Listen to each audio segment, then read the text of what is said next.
কত মানুষ।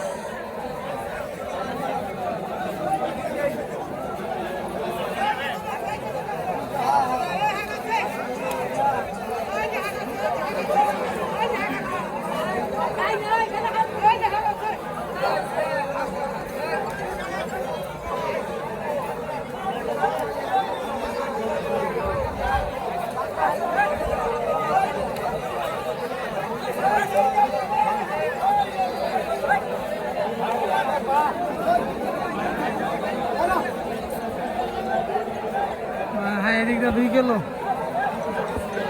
না 1 কিলো, এদিকটা 2 কিলো 2 কিলো, পেছনটা 2 কিলো। আর ডান পাশে হলো মাঠ। তো এটা বাজার ছাড়াই, মানে রাস্তায় বাজার হয়ে গেছে।